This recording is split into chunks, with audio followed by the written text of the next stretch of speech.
अस्सलामु अलैकुम वरहमतुल्लाहि वबरकातुह। इन्नल हम्दुलिल्लाह नहमदुहु व नस्तईनुहु व नस्तगफिरुहु व नऊज़ु बिल्लाहि मिन शुरूरि अनफुसिना व मिन सय्यिआति अमालिना। मन यहदिहिल्लाहु फला मुदिल्ल लहु व मन युद्लिल फला हादिय लहु व अशहदु अन ला इलाहा इल्लल्लाहु वहदहु ला शरीका लहु व अशहदु अन्ना मुहम्मदन अब्दुहु व रसूलुहु सल्लल्लाहु तआला अलैहि व अला आलिहि व सहबिहि व सल्लम तस्लीमन कसीरा। या अय्युहल्लज़ीना आमनुत्तक़ुल्लाह हक़्क़ तुक़ातिहि व ला तमूतुन्ना इल्ला व अंतुम मुस्लिमून। या अय्युहन्नासु इत्तक़ू रब्बकुमुल्लज़ी ख़लक़कुम मिन नफ़्सिन वाहिदा व ख़लक़ मिन्हा ज़ौजहा व बस्स मिन्हुमा रिजालन कसीरा व निसाअ वत्तक़ुल्लाहल्लज़ी तसाअलूना बिही वल अर्हम इन्नल्लाहा काना अलैकुम रक़ीबा। या अय्युहल्लज़ीना आमनुत्तक़ुल्लाह व क़ूलू क़ौलन सदीदा युस्लिह लकुम अअमालकुम व यग़फ़िर लकुम ज़ुनूबकुम वमन युतिइल्लाह व रसूलहु फ़क़द फ़ाज़ फ़ौज़न अज़ीमा। अम्मा बाद फ़इन्न खैरल हदीस किताबुल्लाह व खैरल हदी हदी मुहम्मदिन सल्लल्लाहु अलैहि वसल्लम व शर्रल उमूरि मुहदसातुहा व कुल्लु मुहदसतिन बिदअह व कुल्लु बिदअतिन ज़लाला व कुल्लु ज़लालतिन फ़िन्नार। अऊज़ु बिल्लाहि मिनश शैतानिर रजीम। व औफ़ू बिअहदिल्लाहि इज़ा अहदतुम व ला तनक़ुज़ुल अयमाना बअद तौकीदिहा व क़द जअलतुमुल्लाह अलैकुम कफ़ीला इन्नल्लाह याअलमु मा तफ़अलून। মহান আল্লাহর সমস্ত প্রশংসা যে আল্লাহ পাক রব্বুল আলামিন আমাদের সৃষ্টি করেছেন একমাত্র তার তৌহিদ প্রতিষ্ঠার জন্য। তার তৌহিদ প্রতিষ্ঠা করা আমাদের সার্বিক জীবনেই হচ্ছে ইবাদত বন্দেগীর মূল বিষয়, যে উদ্দেশ্যে মহান আল্লাহ আমাদেরকে সৃষ্টি করেছেন। সালাত এবং সালাম নাজিল হোক মুহাম্মদ রাসূলুল্লাহ সাল্লাল্লাহু আলাইহি ওয়াসাল্লামের উপর, যিনি তৌহিদ পরিপন্থী যতগুলি বিষয় রয়েছে সেগুলি থেকে সুন্দরভাবে সতর্ক করেছেন, যাতে করে কোনো মানুষ তাদের দিন পালন করতে গিয়ে অস্পষ্টতায় না থাকে, শিরকে লিপ্ত না হয়। যেই শিরক সবচেয়ে বড় অপরাধ যা তৌহিদকে ধ্বংস করে। আমাদের ধারাবাহিক দর্স এই মঙ্গলবারে কিতাবুত তাওহীদ থেকে চলে আসছে আমরা শেষের দিকে। আজকে অধ্যায় নম্বর 63, যাতে শেখুল ইসলাম মুহাম্মদ বিন আব্দুল ওয়াহাব রহমতুল্লাহ আলাই মহান আল্লাহর জিম্মা এবং তার নবী সাল্লাল্লাহু আলাইহি সাল্লামের জিম্মা বা দায়িত্ব বা ওয়াদা প্রতিশ্রুতি সম্পর্কে আলোচনা করেছেন।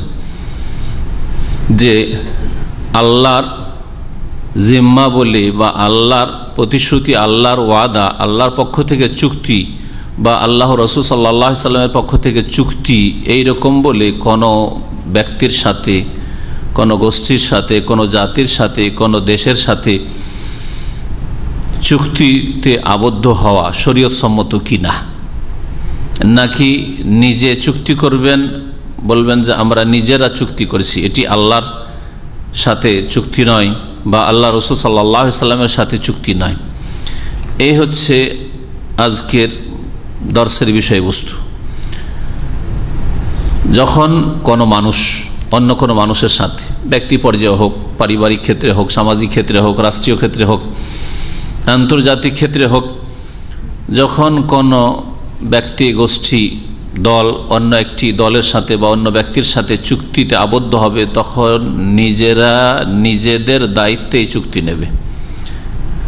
অর্থাৎ আমরা আপনাদের সাথে চুক্তি করছি, কোরআন সুন্নাহর আলোকে চুক্তি করছি, কোরআন সুন্নাহর বাইরে নয়, একজন মুসলিমের জীবন।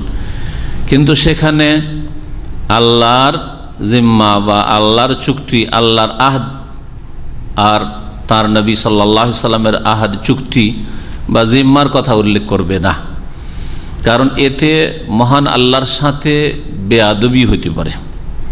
আল্লাহর নাম দিয়ে চুক্তি করলেন, আল্লাহর চুক্তির কথা বলে আপনি চুক্তি করলেন, আর সেই চুক্তিতে কোনো রকমের ঘাটতি করলেন, ত্রুটি করলেন, অথবা চুক্তি ভঙ্গ করলেন, দোষটা চাপলো আল্লাহ পাকের ওপর।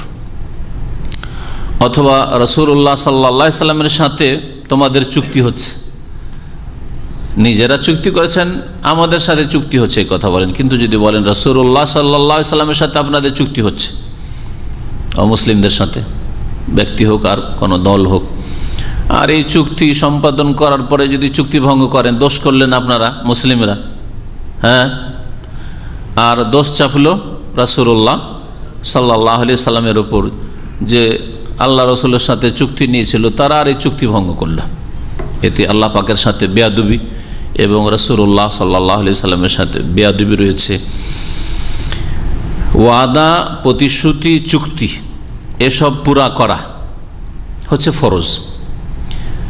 আর আল্লাহর নাম নিয়ে সাধারণত ওয়াদা যখন একজন মুসলিম করে তখন আল্লাহর নাম নিয়ে চুক্তি করে, কিন্তু চুক্তিটা নিজের দায়িত্বে নিতে হবে। এতে আল্লাহ রাব্বুল আলামিনের তাজিম, শ্রদ্ধা, সম্মান রয়েছে। আর সেই চুক্তি যদি পুরা না করা হয় তাহলে তাতে আল্লাহ রাব্বুল আলামিনের অবমাননা রয়েছে, তৌহিন রয়েছে। আর আল্লাহ রাব্বুল আলামিনের তৌহিন করা, অবমাননা করা, আল্লাহর শানে বেয়াদবি করা, তৌহিদে গোলযোগ সৃষ্টি করা, তৌহিদ নষ্ট না হলেও তৌহিদে ত্রুটি সৃষ্টি করা, এই হচ্ছে আজকের বিষয়। আর এই সম্পর্কে একটি আয়াত আর একটি লম্বা হাদিস এসছে, যেই হাদিসে অত্যন্ত গুরুত্বপূর্ণ অনেকগুলি বিষয় বর্ণিত হয়েছে, যা আমরা আজকে আমাদের আলোচনা ইনশাআল্লাহ তাআলা নিয়ে আসব। শেখ বলছেন, বাবু মা জা ফি জিম্মাতিল্লাহি ওয়া জিম্মাতি নবিহি। এই অধ্যায় হচ্ছে ওই বিষয়গুলি সম্পর্কে যা বর্ণিত হয়েছে, যা আলোচিত হয়েছে কোরআনে কারিমে অথবা রাসূলুল্লাহ সাল্লাল্লাহু আলাইহি ওয়াসাল্লাম হাদিসে। ফি জিম্মাতিল্লাহ, আল্লাহ পাকের জিম্মা, জিম্মাতুন মানে হচ্ছে ওয়াদা বা আহাদ, আর ওয়াদা, আহাদ, ওয়াদা মানে প্রতিশ্রুতি, আর আহাদ মানে চুক্তি। তো আল্লাহর জিম্মা বা আল্লাহর ওয়াদা, আল্লাহর চুক্তি সম্পর্কে, এবং ওয়াজিম্মাতে নবিহি, আল্লাহর নবীর চুক্তি সম্পর্কে। মহান আল্লাহ সূরা আনফালের আয়াত নম্বর 91 ইরশাদ করেছেন, ওয়া আউফু বিআহদিল্লাহি ইযা আহাদতুম, তোমরা আল্লাহর সাথে যে চুক্তি করা হয়েছে বা আল্লাহর নামে যে চুক্তি করেছো, আউফু বিআহদিল্লাহ, আল্লাহর চুক্তিকে, আল্লাহর প্রতিশ্রুতি, ওয়াদাকে তোমরা পুরা করো। ইযা আহাদতুম, যখন তোমরা ওয়াদা করবে, চুক্তি করবে। ওয়ালা তানকুজুল আইমানা বাদা তাওকিদিহা, আর তোমরা কসমগুলি, আইমান ইয়ামিনের বহুবচন, ইয়ামিন মানে শপথ, কসম, তোমরা শপথগুলিকে ভঙ্গ করবে না, বাদা তাওকিদিহা, তা পাকা পোক্ত করার পর, তা শক্ত করার পরে। আক্কাদা ইউআক্কিদু তাওকিদ মানে অকাট্য করা, অকাট্য কসম করার পরে বা অকাট্য প্রতিশ্রুতি, চুক্তি করার পরে, চুক্তিতে কোনো ব্যক্তি বা জাতির সাথে আবদ্ধ হওয়ার পরে তা তোমরা ভঙ্গ করবে না।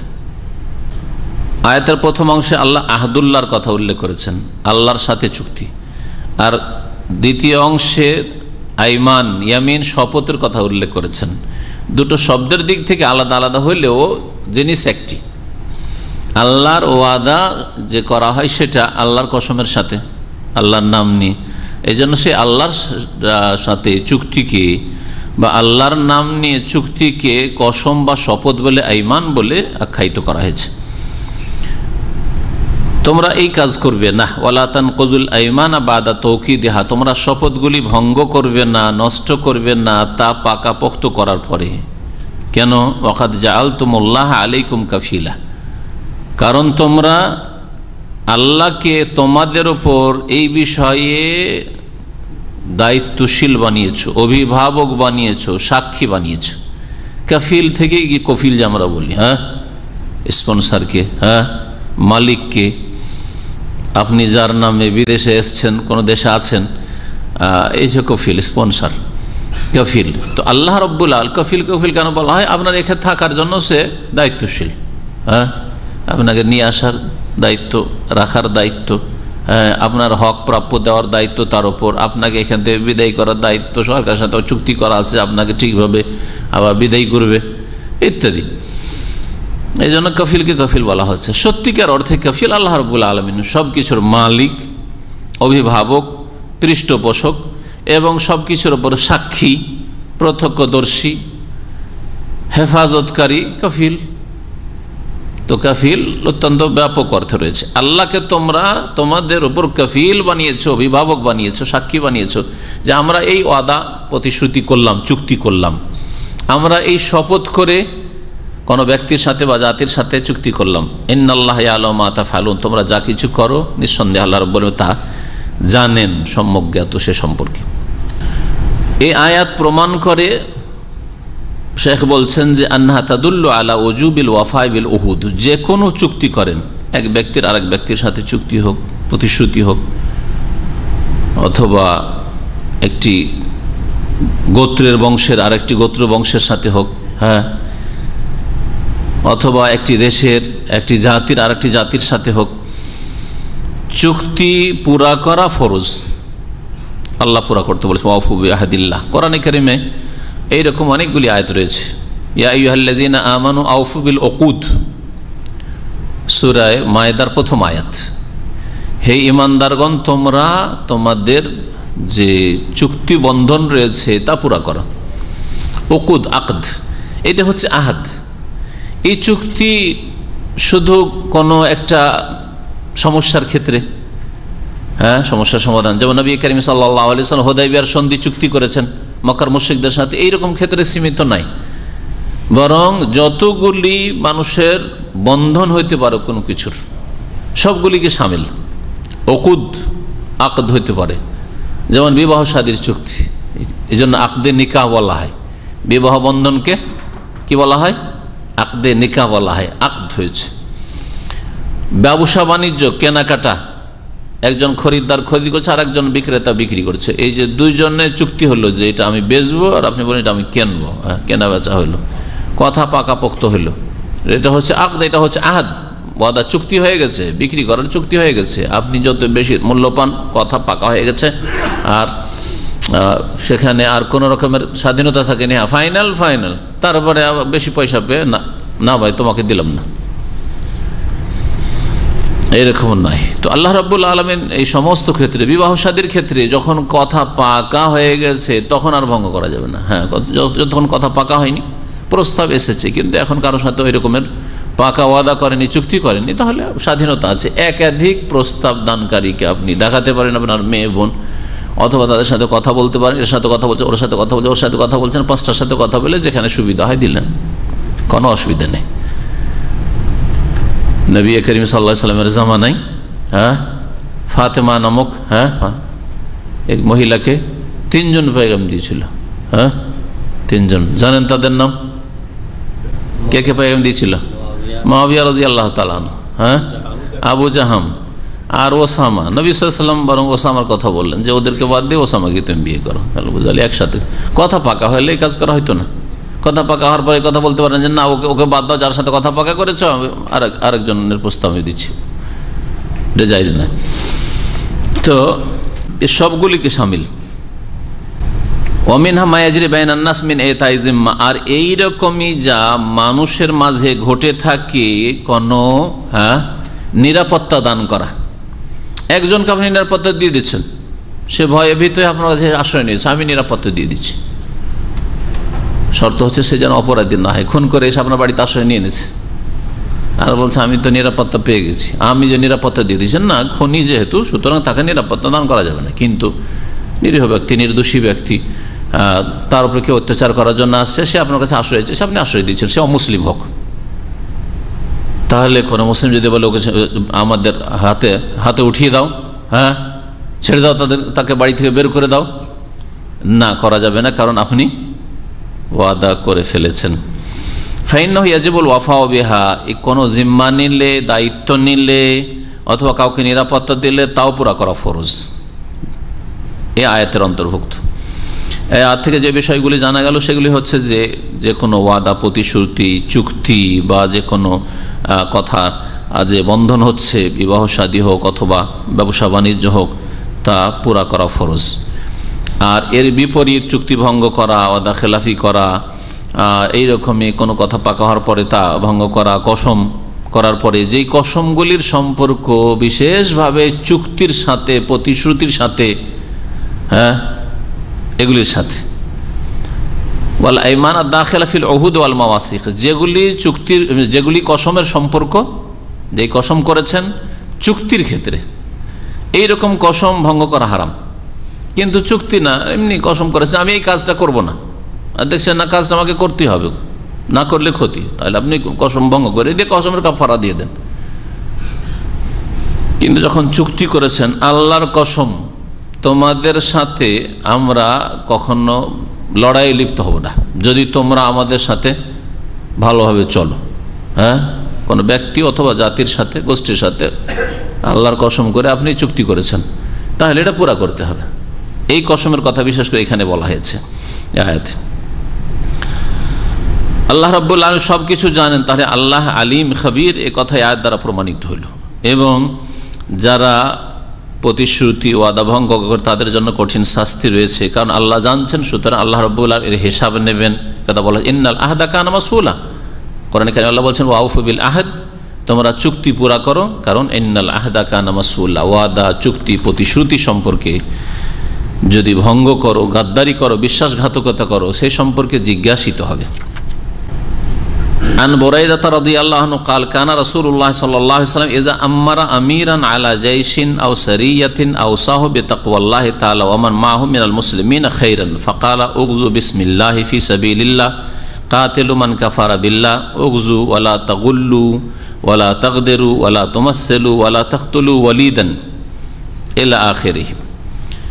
লম্বা হাদিস, এই একটি হাদিসে আজকের আলোচনা শেষ হবে। বুরাইদা রাদিয়াল্লাহু তাআলা আনহু বলছেন যে রাসূলুল্লাহ সাল্লাল্লাহু আলাইহি ওয়াসাল্লাম যখন কোন মুজাহিদিন দল, সেনাবাহিনীর ওপর কাউকে আমির নিযুক্ত করতেন, এজা আম্মারা আমিরান আলা জাইশিন, জাইশ সেনাবাহিনী, ইসলামের মুজাহিদিন, আল্লাহর কালিমাকে উঁচা করার জন্য যারা আল্লাহর রাস্তায় বেরিয়েছে, তাদের ওপর আমির যখন নিযুক্ত করতেন, তাহলে রাসূলুল্লাহ সাল্লাল্লাহু আলাইহি ওয়াসাল্লাম আমির নিযুক্ত করতেন যখন তিনি স্বয়ং না থাকতেন। আও সারিয়াতিন, অথবা কোনো অভিযানের উপর, বড় একটা সেনা দল, বড় সংখ্যক, অথবা সারিয়া ক্ষুদ্র 25, 50, 100, 200, 300 লোক হয়তো কোথাও অভিযানে পাঠিয়েছেন, তখনও একজন আমির নিযুক্ত করতেন। আর আমির নিযুক্ত করলে আওসাহু বিতাকওয়াল্লাহি তাআলা, রাসূলুল্লাহ সাল্লাল্লাহু আলাইহি ওয়াসাল্লাম যে আমির নিযুক্ত করতেন, এটা জিহাদ ফি সাবিলিল্লাহ বের হলে বা কাউকে বের করলে, নবী সাল্লাল্লাহু আলাইহি ওয়াসাল্লাম তারা তো নিজেই আমিরুল মুসলিমিন, ইমামুল মুসলিমিন রাসূলুল্লাহ সাল্লাল্লাহু আলাইহি ওয়াসাল্লাম, কিন্তু যখন তিনি না যেতেন, মদিনায় আছেন, অন্যদেরকে পাঠিয়েছেন, তখন তাদের একজনকে আমির বানাতেন। মদিনায় আছেন আর তাদের মধ্যে থেকে আমির করতেন, এরকম কখনো করতেন না। হ্যাঁ, এরকম করতেন না। যখন আমির বানাতেন আওসাহু বিতাকওয়াল্লাহি তাআলা, তখন মহান আল্লাহর ভয়ের ওসিয়ত করতেন, উপদেশ দিতেন যে আল্লাহকে ভয় করবে, পাপ মুক্ত থাকবে। মুসলিম সেনাবাহিনী যদি গুনাহে লিপ্ত থাকে, কাফেরদের মতো, যেমন কাফেরদের হালাল হারাম কিছু নেই, তাদের সেনাবাহিনী মদে ডুবে থাকে, জেনায় ডুবে থাকে, তাদের সেনাবাহিনীতে মহিলা বা সেনাবাহিনী এই জন্য হয় যে তারা ভোগ বিলাস করবে, যদি এইরকমই চরিত্র মুসলিম সেনাবাহিনীর হয়, কখনো কাফেরদের সামনে জিততে পারবে না। এইরকম মুসলিম শাসক এবং মুসলিম সেনাবাহিনীর ওপর আল্লাহর আযাব অবশ্যই রয়েছে, কারণ এরা মুসলিম নিজেকে পরিচয় দিয়েছে, আত্মসমর্পণকারী মুসলিম। আর মুসলিম হয়ে এদের সেনাবাহিনী মদপান করে, এদের সেনাবাহিনী জেনা ব্যভিচারে লিপ্ত, অশ্লীলতায় লিপ্ত, ইত্যাদি ইত্যাদি, জুলুম অত্যাচারে লিপ্ত, আল্লাহ কখনো সাহায্য করবেন না। এই জন্য প্রথম ওসিয়ত হতো রাসূলুল্লাহ সাল্লাল্লাহু আলাইহি ওয়াসাল্লামের, তাকওয়াল্লাহ, আল্লাহর রাস্তায় বেরিয়েছ, আল্লাহকে ভয় করবে, পাপ মুক্ত তোমরা জীবনযাপন করবে, গুনাহ থেকে মুক্ত থাকবে। ওয়ামান মাহুম মিনাল মুসলিমিন, আর যারা ওই আমিরের সাথে হবে মুসলিম সাথী সঙ্গী, তাদের সাথেও ওসিয়ত করতেন, উপদেশ দিতেন খায়রান, ভালো আচরণের। অর্থাৎ সাথী সঙ্গীদের সাথে ভালো আচরণ করে, এমন নয় যে নেতৃত্ব পেয়েছি সুতরাং স্বেচ্ছাচারিতা করব, হ্যাঁ, নেতা হতে পেরেছি যা ইচ্ছা তাই করে নেব, হ্যাঁ, যা ইচ্ছা তাই হুকুম দেব, যা ইচ্ছা তাই করিয়ে নেব, এইরকমটা যত না হয়, পরামর্শ নিতে হবে। তারপরে তাদের কল্যাণের কাজ করতে হবে, ভালো, তাদের সাথে ভালো আচরণ করবে। যদি দেখা যায় যে দুটো চয়েস রয়েছে, অপশন, এটা করলেও চলে, ওইটা করলেও চলে, তাহলে যেটা যেটা তাদের জন্য বেশি সহজ, হ্যাঁ, সুবিধাজনক, সেটা করতে হবে। যে কোনো ক্ষেত্রে যাকে আমির বানানো হয়েছে, যেটা সহজ তাদের জন্য এবং যাতে উম্মতে মুসলিম আর মুসলিম জাতির কল্যাণ রয়েছে, সেটাকে প্রাধান্য দেবে। এটা হচ্ছে খায়ের কল্যাণ। ফাকালা, এবং নবী করিম সাল্লাল্লাহু আলাইহি ওয়াসাল্লাম বলতেন বা বললেন ওসিয়ত করে, এটাই বলতেন, যে কোনো জেহাদে পাঠালে অথবা অভিযানে সারিয়াতে পাঠালে বলতেন উগজু বিসমিল্লাহ, আল্লাহর নাম নিয়েই তোমরা সশস্ত্র জেহাদ শুরু করবে। উগজু, গাজওয়াতুন মানে সশস্ত্র লড়াই করা, এই জন্য গাজওয়ায়ে বদর, গাজওয়ায়ে উহুদ বলা হয়। যেগুলিতে রাসূলুল্লাহ সাল্লাল্লাহু আলাইহি ওয়াসাল্লাম স্বয়ং শরীক হয়েছেন সেগুলোকে গাজওয়া বলা হয়, অথবা বেশি সংখ্যক মুজাহিদিন রয়েছেন, 300-এর বেশি, কয়েক হাজার, কয়েক শত, এগুলো গাজওয়া। আর যদি 25, 50, 100, 150, 200, 300 পর্যন্ত হয়তো কোথাও পাঠিয়েছেন রাসূলুল্লাহ সাল্লাল্লাহু আলাইহি ওয়াসাল্লাম যান নাই, এগুলিকে বলা হয় সারিয়া, অভিযান। মুতার যুদ্ধ যেহেতু সংখ্যার দিক থেকে 3000 সাহাবায়ে কেরামদের সংখ্যা ছিল, সংখ্যার দিকে লক্ষ্য করলে সেটা গাজওয়ায়ে মুতা বলা হয়। এই জন্য ইসলামের ইতিহাসে সিরাতুন নবীতে মুতার যুদ্ধ গাজওয়ায়ে মুতা বলা হয়। আবার নবী করিম সাল্লাল্লাহু আলাইহি ওয়াসাল্লাম যেহেতু তাতে যাননি, সাহাবায়ে কেরামদেরকে আমির বানিয়ে পাঠিয়েছিলেন আর বলেছিলেন যে অমুক যদি শহীদ হয়ে যায় তারপরে অমুক হবে, সেও যদি শহীদ হয় তারপরে অমুক হবে, এইভাবে আমির নিযুক্ত করেছে পরপর কয়েকজনকে। একে সারিয়ায় মুতা বলা হয়, মুতার অভিযান বলা হয়, সারিয়া নাম দিয়ে আরবিতে, এই জন্য যে নবী সাল্লাল্লাহু আলাইহি ওয়াসাল্লাম তাতে শরীক হননি। এই জন্য এই জেহাদটিকে সারিয়ায় মুতা বলা হয়, গাজওয়ায়ে মুতা বলা হয়, যেটা বর্তমান উর্দুন জর্ডনে হয়েছিল, তখনকার শাম দেশ, খ্রিস্টানদের বিরুদ্ধে সেই যুগের। উগজু বিসমিল্লাহ, আল্লাহর নামে তোমরা জেহাদ করবে, তাহলে আল্লাহর নাম নিয়ে শুরু করতে হবে। একজন মুসলিম যে কোনো কাজ, পানাহারের কাজ, সাধারণ কাজ বিসমিল্লাহ দিয়ে শুরু করে। বাড়িতে ঢুকছে বিসমিল্লাহ বলে ঢুকবে, হ্যাঁ, মসজিদে প্রবেশ করছে বিসমিল্লাহ বলে ঢুকবে, তাহলে জিহাদ ফি সাবিলিল্লাহ, আল্লাহর দিনকে উঁচা করার জন্য, শক্তিশালী করার জন্য, আল্লাহর কালেমাকে উঁচা করার জন্য যাবে, তাহলে বিসমিল্লাহ দিয়ে শুরু করবে। আর ফি সাবিলিল্লাহ, আর এই লড়াই করবে, সশস্ত্র জিহাদ করবে আল্লাহর রাস্তায়, অর্থাৎ উদ্দেশ্য হবে সৎ, নিয়ত হবে খালিস, যে কি উদ্দেশ্যে বেরিয়েছি, ফি সাবিলিল্লাহ, আল্লাহর রাহে বেরিয়েছি, সুতরাং আল্লাহর দ্বীনের স্বার্থে কাজ করব। হ্যাঁ, আল্লাহকে সন্তুষ্ট করার জন্য কাজ করব, আল্লাহ রাসূলের তরিকায় কাজ করব এবং আল্লাহর দ্বীনের স্বার্থে কাজ করব। নিজের কোনো স্বার্থ নেই, নিজের স্বার্থ কোথায় কি লাভ বেশি আছে কম আছে এইসব দেখবো না, ওইসব দেখবো না।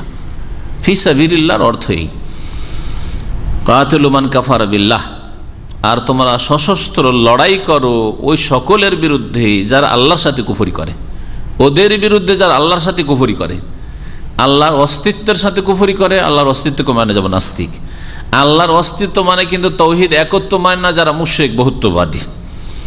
আল্লাহর তৌহিদ হয়তো আছে কিন্তু আল্লাহ রাসূল সাল্লাল্লাহু আলাইহি ওয়াসাল্লাম রিসালাত মানে না, ইহুদি নাসারা, আর তাদের মধ্যে শিরকও আছে, তাদের বিরুদ্ধে এক কথায় যে কোনো রকমের কুফরি যাদের মধ্যে রয়েছে তাদের বিরুদ্ধে, বড় কুফরি রয়েছে তাদের বিরুদ্ধে সশস্ত্র লড়াই করো। রাসূলুল্লাহ সাল্লাল্লাহু আলাইহি সাল্লাম বলেছেন কাতিলু মান কাফারা বিল্লাহ। কিন্তু এই হাদিসের সামনে আসবে যে যারা আল্লাহর সাথে কুফরি করে তাদেরকে এই যে লড়াই করতে হবে, লড়াই করার ক্ষেত্রে তাদেরকে কয়েকটা ইখতিয়ার, চয়েস দিতে হবে যে তোমরা কোনটা করবে। ইসলাম কবুল করবে, হ্যাঁ, প্রথম 1 নম্বর। যদি বল না ইসলাম কবুল করব না, তাহলে কি করবে? হ্যাঁ, জিজিয়া দেবে। হ্যাঁ, মুসলিম খলিফাতুল মুসলিমিনকে, ইমামুল মুসলিমিনকে জিজিয়া কর দিয়ে তোমরা নতি স্বীকার করবে, হ্যাঁ, সারেন্ডার করবে, আত্মসমর্পণ করবে, আর বিদ্রোহ ঘোষণা করবে না, আনুগত্য প্রকাশ করবে। 2 নম্বর। প্রথমটা যদি মেনে নেয় 2 নম্বরে যাওয়ার প্রয়োজন নেই। 2 নম্বরটা যদি প্রথমটা না মানে তো দ্বিতীয়টাতে গেলাম যে জিজিয়া দিয়ে তাহলে থাকো।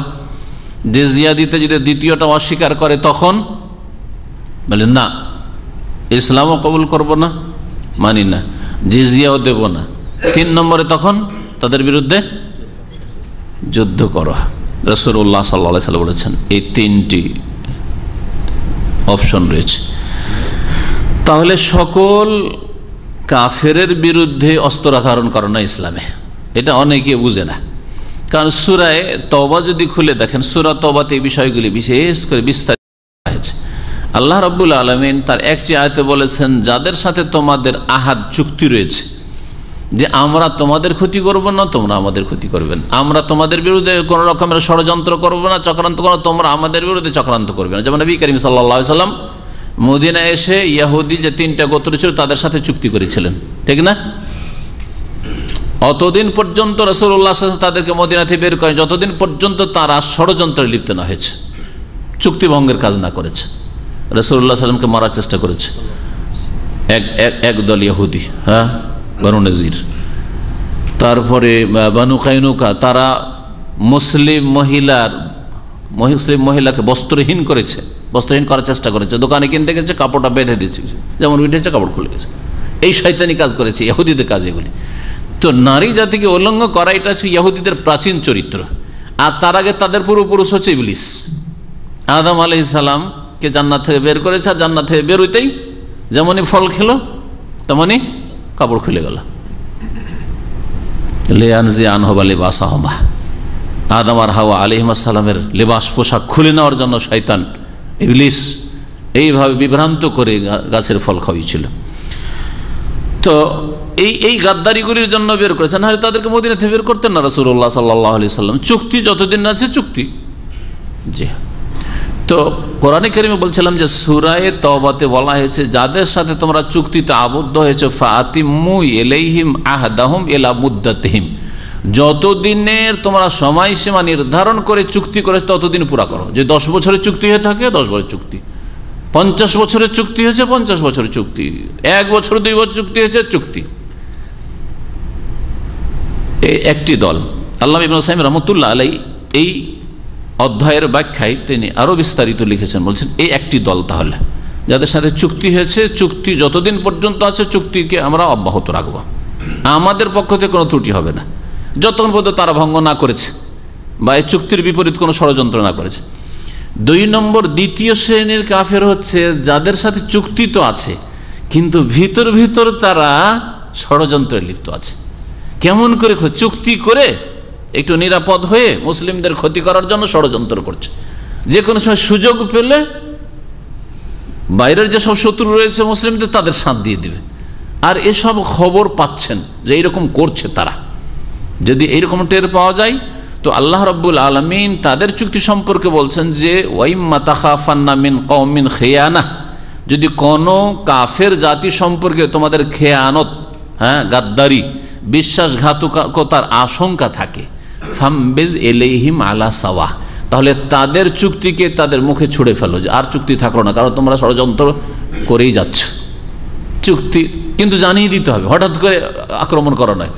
এই যে চুক্তি ছিল আমাদের 5 বছর বা 10 বছরের চুক্তি, এই মাসে শেষ, কিন্তু আর চুক্তি রাখা হবে না তোমাদের সাথে, এখন যা পারো তোমরা করো, আমরা যা পারি করবো। জি হ্যাঁ। তৃতীয় একটি দল আছে যাদের সাথে চুক্তি করাই নেই, অথবা চুক্তি যখন নেই তাদের সাথে তো আশঙ্কার ব্যাপার সেবার নেই, কোনো চুক্তি নেই তাদের সাথে, যে কোনো সময় তারা তাহলে আমাদের আক্রমণ করতে পারে। সুতরাং এদের ক্ষেত্রে এই হাদিস কাতেলু মান কাফারা বিল্লাহ, আল্লাহর সাথে যারা কুফরি করে আর তাদের সাথে কোনো চুক্তিও নেই, তাদের নিরাপত্তার কোনো আমরা জামানতও নেই, হ্যাঁ, যে কোনো সময় তারা আমাদের ক্ষয়ক্ষতি করতে পারে, সুতরাং তাদের বিরুদ্ধে কি করো? লড়াই করো সশস্ত্র। তারপরে তাতে 3টা স্তর রয়েছে যেমন বললাম, আর এই হাদিসে আসছে, দেখেন অত্যন্ত গুরুত্বপূর্ণ হাদিস।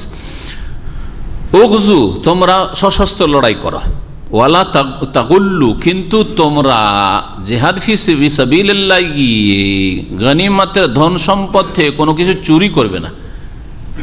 তাগুল্লু গলুল থেকে, গলুল কোরআনে কারিমে আল্লাহ পাক উল্লেখ করেছেন এই অপরাধটি।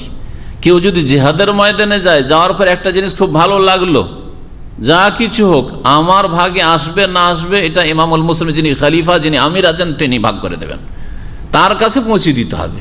এটা সুচ পর্যন্ত চুরি করে রাখা যাবে না, সবকিছু পৌঁছে দিতে হবে আমিরের কাছে। তারপরে যার ভাগে আসে, আপনার ভাগে আসেননি না। যদি কেউ চুরি করে রেখে না, যে জিনিসটা খুব ভালো রেখেছে, ভালো লেগেছে আমাকে, সুতরাং আমি রেখে নিই, তাহলে সে গলুল করলো, বড় কাবিরা গুনাহ।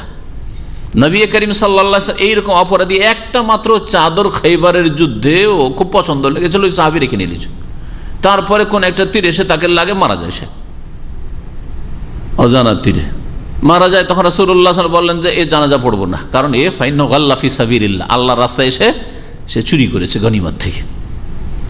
কোরআনে কারিমে কঠোর শাস্তির কথা বলছে, ইয়াতি বিমা গাল্লা ইয়াউমাল কিয়ামা, যা যে গুলুল করবে অর্থাৎ চুরি করবে গনিমতের ধন সম্পদ থেকে, বাইতুল মাল থেকে, সরকারি দফতর থেকে, তা কাঁধে বোঝা করে, হ্যাঁ কাঁধের বোঝা তার হবে, আর তা নিয়ে কিয়ামতের দিন হাজির হবে। আজকাল জিহাদ ফি সাবিলিল্লাহ বাস্তবে নেই, আল্লাহর দিনে আছে, শর্ত পুরা হইলে অবশ্যই আছে, কিন্তু আজকাল মুসলিমরা ওই অবস্থায় নেই, আর নেই আসলে। কিন্তু এই মাসলা আরেকটি ক্ষেত্রে অবশ্যই ফিট হবে, যারা সরকারি বিভিন্ন দায়িত্বে আছে আর সরকারি ধন সম্পদ বেঈমানি আত্মসাৎ করে দুর্নীতি করে খায়, এরা ইয়াতি বিমা গাল্লা ইয়াউমাল কিয়ামতের যত দুর্নীতি করে 5 বছর মধ্যে খেয়েছে বেঈমানি আত্মসাৎ করে, গরিবের টাকা, হ্যাঁ, আর এতে ধন সম্পদ বিভিন্ন রকমের যা কিছু লুটে, কোনো জায়গায় একটা বিল পাস করলো, বাজেট পাস করলো, আর কোটি কোটি টাকা তাতে থেকে বেঈমানি করলো, আত্মসাৎ করলো, কত রকম অস্ত্র কেনার নামে বাইরে থেকে কিনলো কত টাকা, আর খেলো কত টাকা, হিসাব নিকাশ নেই। আর এরা অধিকাংশই দেশে টাকা পয়সা রাখতে পারে না, কাফের দেশে রেখে আসে, সুইজারল্যান্ডে এদের টাকা কাফের দেশে রেখে আসে।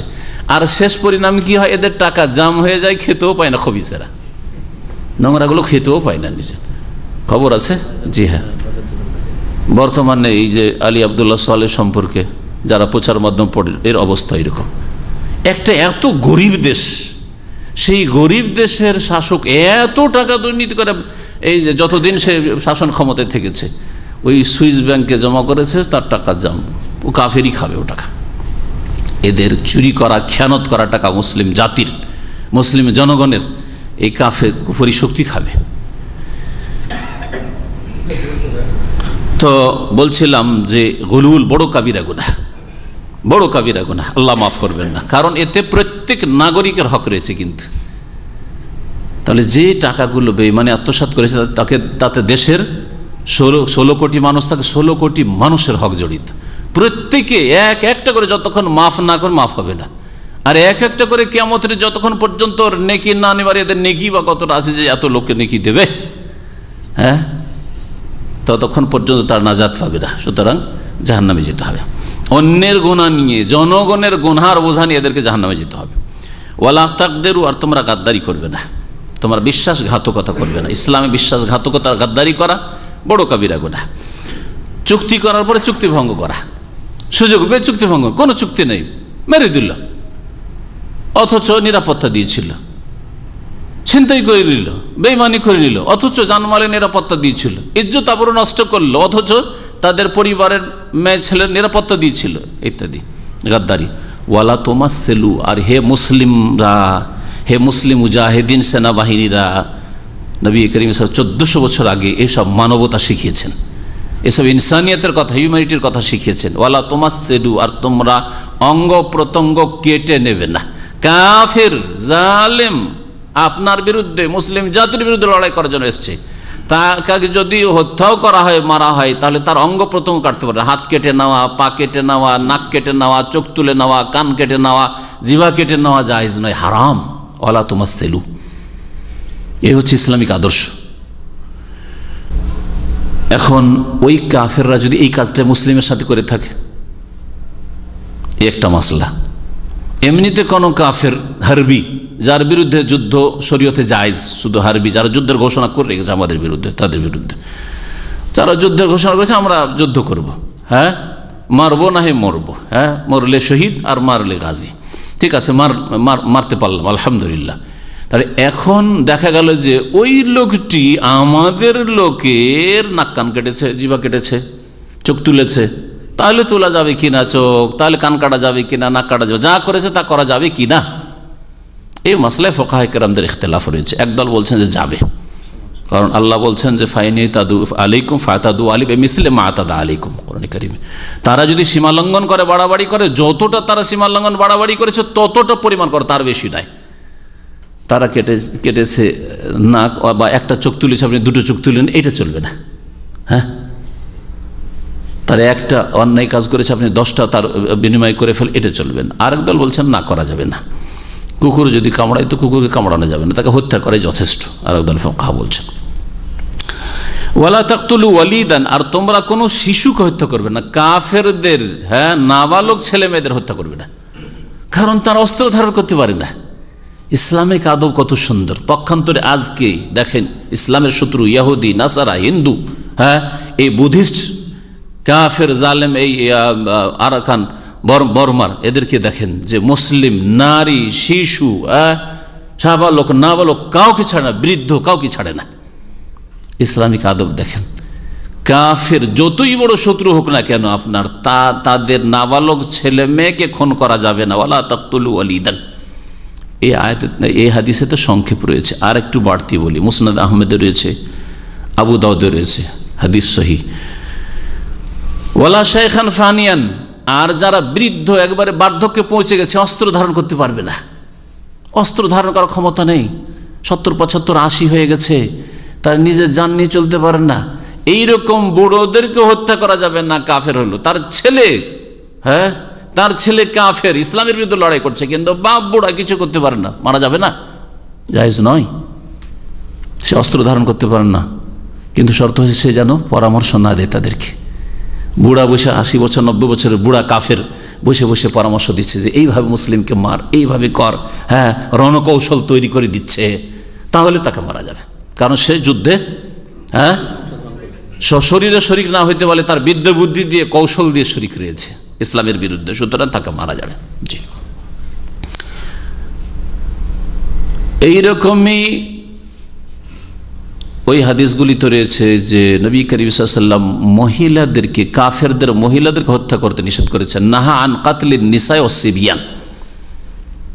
নবী করিম সাল্লাল্লাহু আলাইহি ওয়াসাল্লাম কোন এক জিহাদে দেখলেন যে এক মহিলাকে হত্যা করা হয়েছে, ইচ্ছা করে হোক অনিচ্ছাকৃত হোক, কিন্তু মহিলার লাশ পড়ে আছে কাফেরদের মধ্যে। ফানাহা আন কাতলিন নিসা ওয়াস সিবিয়ান, নারীদেরকে খুন করা, হত্যা করা নিষেধ করলেন, এবং নাবালক শিশু ছেলে মেয়েদেরকে হত্যা করা নিষেধ করলেন। তাহলে ইসলামে মহিলাদের, কাফেরদের মহিলাদের, যারা হারবি, যুদ্ধের ঘোষণা, তার স্বামী আমাদের বিরুদ্ধে যুদ্ধ করছে, তার বাপ আমাদের বিরুদ্ধে যুদ্ধ করছে, কিন্তু মহিলা বা ছেলে, মা আছে, না, হত্যা করা যাবে না, মহিলাদেরকে হত্যা করা যাবে না যদি নেতৃত্ব না দেয়, যদি যুদ্ধের ক্ষেত্রে ইসলামের বিরুদ্ধে পরামর্শ না দেয়। জি, যদি পরামর্শ দেয় যে ইসলামের বিরুদ্ধে, মুসলিমদের বিরুদ্ধে, কি করে মুসলিমদের ক্ষয়ক্ষতি করতে হবে, কি করে মুসলিমদেরকে পরাজিত করতে হবে, তাহলে তখন হত্যা করা যাবে শুধু বুড়োদের ক্ষেত্রে। আর কি বললাম, নারীদের ক্ষেত্রে। আরও রাসূলুল্লাহ সাল্লাল্লাহু আলাইহি ওয়াসাল্লাম মুসনাদ আহমদে রয়েছে, তা হচ্ছে ওই সব লোকদেরকে হত্যা করবে না যারা সংসার ত্যাগী হয়ে গেছে, রহবান, বনে জঙ্গলে চলে গেছে, তাদের দুনিয়ার সাথে, দুনিয়া নেতৃত্বের সাথে বা যুদ্ধের ময়দানের সাথে, অস্ত্রের সাথে কোনো সম্পর্ক নেই, বনে জঙ্গলে সংসার ত্যাগী হয়েছে, ইহুদি খ্রিস্টানদের ধর্মযাজক, হিন্দুদের ধর্মযাজক, আর তারা এই রকমের কোনো ষড়যন্ত্রে লিপ্ত নয় ইসলাম মুসলিমদের বিরুদ্ধে, ওদেরকে হত্যা করতে রাসূলুল্লাহ সাল্লাল্লাহু আলাইহি ওয়াসাল্লাম নিষেধ করেছেন, কারণ অপরাধের সাথে তাদের কোনো সম্পর্ক নেই। তবে বন জঙ্গলে বসে আছে সাধু সন্ন্যাসী, আর ওখান থেকে নেতৃত্ব দিচ্ছে যে তোমরা এইভাবে করো, কমান্ড করছে সেখান থেকে, এইভাবে করো, এইভাবে মুসলিমদের ক্ষতি করো, মুসলিমদেরকে এইভাবে পরাজিত করা যেতে পারে, তাহলে হত্যা করা যাবে। এই কয়েকটি বিষয় মনে রাখবেন, যা অতিরিক্ত অন্য অন্য হাদিসে রয়েছে, এখানে সংযোজন করলাম। আল্লাহ রাব্বুল আলামিন মুসলিমদেরকে যেন সম্মানিত করেন, শক্তিশালী করেন, এবং আল্লাহ রাব্বুল আলামিনের দিনকে পুরোপুরি পালন করার তৌফিক দান করেন। ওয়াইদা লাকিতা আদুওয়াকা মিনাল মুশরিকিন, যখন তুমি সম্মুখীন হবে মুশরিকদের মধ্য থেকে তোমার শত্রু বলে দাঁড়ালো, শুধু মুশরিক বলা হলো না কেন? ওয়াইদা লাকিতা আহাদা মিনাল মুশরিকিন, এরকম বলা আদুওয়াকা, তার মানে মুশরিক যে বহুত্ববাদী, পৌত্তলিক, যে আল্লাহর সাথে শিরক করে, সে তোমার দুশমন। তুমি তাকে দুশমন ভাবো আর না ভাবো, তার দুশমনী, শত্রুতা সম্পর্কে টের পাও আর না পাও, তোমার সেটা শত্রু। হে মুসলিম, তোমার শত্রু। এই জন্য সূরা মুমতাহানার প্রথম আয়াতে রয়েছে, ইয়া আইয়ুহাল্লাযীনা আমানু লা তাত্তাখিযু আদুওয়ি ওয়া আদুওয়াকুম আউলিয়া, হে ঈমানদার লোকেরা, তোমরা আমার শত্রুকে, লা তাত্তাখিযু আদুওয়ি, আল্লাহ বলছেন আমার শত্রু, ওর আগে কাফের, মুশরিকরা, নাস্তিক, মুনাফিক, মুশরিক, বহুত্ববাদী, এরা হচ্ছে রাসূলুল্লাহ সাল্লাল্লাহু আলাইহি ওয়াসাল্লামের অস্বীকারী, রাসূলুল্লাহ সাল্লাল্লাহু আলাইহি ওয়াসাল্লাম অবমাননাকারী, ইসলামের বিরুদ্ধে ষড়যন্ত্রকারী, এরা হচ্ছে আল্লাহর শত্রু 1 নম্বরে।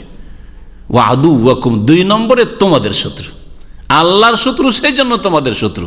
আল্লাহর সাথে শত্রুতা না থাকলে মুসলিমদের শত্রু হইতো না, কারণ মুসলিমদের সাথে তাদের ঘর সংসার নিয়ে শত্রুতা নয়, টাকা পয়সা নিয়ে শত্রুতা নয়, জি আকীদার বিষয় নিয়ে শত্রুতা, দ্বীন নিয়ে, হক এবং বাতিলের দ্বন্দ্ব এটা। সুতরাং আল্লাহর শত্রু প্রথম তারা, তারপরে তারা তোমাদের শত্রু। লা তাত্তাখিযু আদুওয়ি ওয়া আদুওয়াকুম আউলিয়া, তোমরা আমার শত্রু আর তোমাদের শত্রু দুশমনদেরকে বন্ধু রূপে গ্রহণ করিও না, পৃষ্ঠপোষক মনে করিও না। তুলকুনা ইলাইহিম বিল মাওয়াদ্দা, তাদের দিকে তোমরা ভালোবাসার হাত বাড়াচ্ছ, যে এদের সাথে সম্প্রীতি থাকলে, এদের সাথে একটু কনসিডার করলে, এদেরকে ভালোবাসলে, এদেরকে একটু উঁচা চেয়ার দিলে এরা আমাদের সাথে ভালো আচরণ করবে না। ওয়াকাদ কাফারু বিমা জাআকুম মিনাল হক, অথচ তোমাদের কাছে যে সত্য আগমন করেছে আল কোরআন, তা অস্বীকার করেছে তারা, রাসূলকে অস্বীকার করেছে, তাওহীদকে অস্বীকার করেছে। লম্বা আয়াত। নবী করিম সাল্লাল্লাহু আলাইহি ওয়াসাল্লাম বলছেন যে মুশরিকদের মধ্য থেকে তোমার কোন শত্রুর যখন তুমি সম্মুখীন হবে, ফাদউহুম ইলা সালাসি খিলালিন আও খিসালিন, বর্ণনাকারী সন্দেহ, খেলাল আর খেসাল একই অর্থে, কাজ, আদর্শ, নীতি, 3টি কাজের একটি, ফাদউহুম ইলা সালাসি খিলালিন, 3টি কাজের দিকে আহ্বান করবে, এক এক করে 3টি কাজের দিকে বা 3টি বিষয়ের দিকে তাদেরকে আহ্বান করবে। ফাআইয়াতুহুন্না মা আজাবু, এই 3টির মধ্যে যেই একটি মেনে নিবে, ফাকবাল মিনহুম, তাদের থেকে গ্রহণ করো। 3টার একটা যদি মেনে নেই অসুবিধা নেই, কোনটা মানতে চাও এক এক করে ধারাবাহিক পেশ করো।